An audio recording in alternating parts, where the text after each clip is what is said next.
उत्तर प्रदेश उच्च न्यायालय में जहां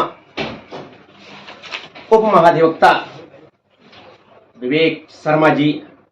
के साथ, जिन्होंने वकालत पेशा को समाज सेवा का माध्यम चुना। यद्यपि समाज सेवा आपका पैतृक वो रहा है और आपके पिताजी माननीय अनिल शर्मा जी भी समाज सेवा के लिए इस शहर के जानी मानी हस्तियों में माने जाते रहे हैं। आइए आपसे जानते हैं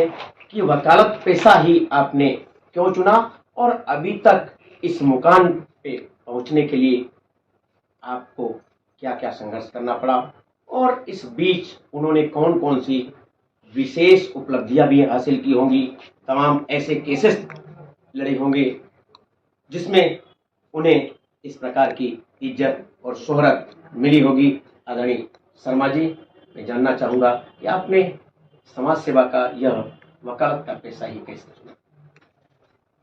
देखिए, क्या था कि अब चूंकि मैं स्थापित परिवार का बच्चा था, इस कारण से मुझको लगता है कि जैसे बरगद के वृक्ष के नीचे एक घास भी नहीं उगती।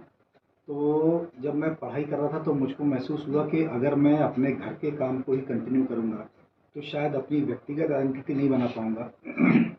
क्योंकि समाज सेवा तो खून में थी ही, और 2006 में वकालत की पढ़ाई करके मैंने अपना रजिस्ट्रेशन कराया। रजिस्ट्रेशन कराने के बाद में मैं एक सीनियर के यहाँ पे करीब 5 साल तक उनका जूनियर के तौर पर मैंने वकालत को सीखा। उसके बाद में जब मैं इंडिपेंडेंट हुआ तो हम लोग समाज सेवा के माध्यम से लीगल समिति का एक गठन हम लोगों ने किया, जिसके माध्यम से गरीब और कमज़ोर वर्ग के लोगों को न्याय उनके लिए सुलभ और उपलब्ध हो सुलभता से। इस उद्देश्य को लेकर के हम लोगों ने कई कैंप्स लगाए और उसका प्रतिफल हमको मिला कि हम लोगों को एक अनूठा काम करने का, एक अपने किस्म की गरीबों की सेवा करने का अवसर प्राप्त हुआ, जिसके चलते मुझको लगता है कि बहुत सारे लोगों को जिनको रास्ता कानूनी विषयों की जानकारी नहीं थी, कानूनी जो उनके लिए उपलब्ध हैं रेमेडी, उनकी जानकारी उनको नहीं थी, उसका हम लोगों ने उनको जानकारी दी, गरीब वर्ग के लोगों को। तो मैं समझता हूँ कि वकालत का एक पेशा ऐसा है जिसमें पैसा तो ठीक है लेकिन आत्मिक संतुष्टि भी प्राप्त होती है, ऐसा मैं मानता हूँ। आदरणीय शर्मा जी, आप अखिल भारतीय विद्यार्थी परिषद के भी प्रांत का कार्यकारिणी में रहे हैं और कई ऐसे कार्य किए होंगे, उसके बारे में आप क्या कहना चाहेंगे? सन 97 से मेरा संपर्क अखिल भारतीय विद्यार्थी परिषद से रहा है। मैं 2006 तक विद्यार्थी परिषद का कार्य करता रहा हूँ। उस दौर में भी छात्रों की समस्याओं को लेकर के संघर्ष करना और बाकी गतिविधियों में लिप्त रहना, और मैं महसूस करता हूँ कि उस प्लेटफॉर्म पे जीवन के बहुत सारे आयामों को जानने का अवसर हम जैसे असंख्य कार्यकर्ताओं को प्राप्त हुआ है, और बड़ा ही सुखद अनुभव है। आज मैं समझता हूँ कि जो जिस भी हैसियत में हम लोग काम करते हैं, आज बहुत सारे ऐसे जीवन के मोड़ आते हैं जिसमें महसूस ऐसा होता है कि अगर उस दौर में अगर इन रास्तों पे ना चले होते तो शायद आज बड़ी कठिनाई का सामना हम लोगों को करना पड़ता। इसीलिए हर एक स्टूडेंट को मुझको मेरा व्यक्तिगत मानना है ऐसा कि किसी न किसी छात्र संगठन में या किसी न किसी माध्यम से समाज सेवा के जो प्रकल्प होते हैं उनमें जुड़े रहना चाहिए, जिससे कि जब वो आम आदमी की भीड़ में जाकर के शामिल होता है तो उसमें इन दौर में स्टूडेंट्स लाइफ में बहुत सारी चीज़ों में प्रतिक्रिया उमड़ती है, और सामाजिक क्षेत्र में जब आम आदमी की भीड़ में आदमी जाके शामिल हो तो सबसे महत्वपूर्ण बात यह है कि समाज की रीतियों और कुरीतियों के ऊपर आपकी प्रतिक्रिया मन में उमड़ना चाहिए, जो कि देश को परम वैभव पर पहुंचाने के लिए बहुत महत्वपूर्ण चीज़ होती है। जी, शर्मा जी, वकालत पेशा में आपने कई ऐसे केसेस फाइल किया होगा जिसमें आपने विजयश्री के चलते आप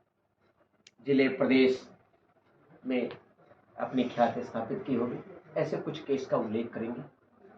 एक जनहित याचिका के माध्यम से मैंने एक 2013 में एक जनहित याचिका हाईकोर्ट में फाइल की थी, जिसमें इस बात की ओर माननीय न्यायालय का ध्यान आकर्षित कराया था, जिसमें कि बरसात में जो गेहूँ खुले में पड़ा रहता है, जो अनाज खुले में पड़ा रहता है और शासन के पास में व्यवस्थाएं ना होने के बाद भी केंद्र की सरकार ये सब्सिडी नहीं देती। एक सुप्रीम कोर्ट का एक हवाला दिया था एक केस में मैंने, जिसमें ये बोला था कि गेहूं सड़ जा रहा है बरसात में, इससे बेहतर ये है कि गरीबों में फ्री में बांट दिया जाए। तो उस याचिका को प्रोसिक्यूट करने के बाद में माननीय न्यायालय ने उसमें बड़े अच्छे निर्देश पारित किए थे, जिसमें केंद्र की सरकार ने उसमें काफ़ी सुधारात्मक पहलुओं को अपनाया था और उसको अडॉप्ट किया था। और इसके साथ साथ मैं महसूस करता हूँ कि जिला न्यायालयों में भी बहुत सारे ऐसे मामले होते हैं जिसमें आदमी को न्याय नहीं मिलता, और कई मामले ऐसे थे कि जिसमें मुझको बड़ी आत्मिक संतुष्टि का एहसास हुआ। तो मैं महसूस करता हूँ कि वकालत का पेशा एक ऐसा है जहाँ पे आप अपनी अभिव्यक्ति खुले रूप से माननीय न्यायालय के समक्ष प्रस्तुत करते हैं, और माननीय न्यायालय उसको उचित पाते हुए अगर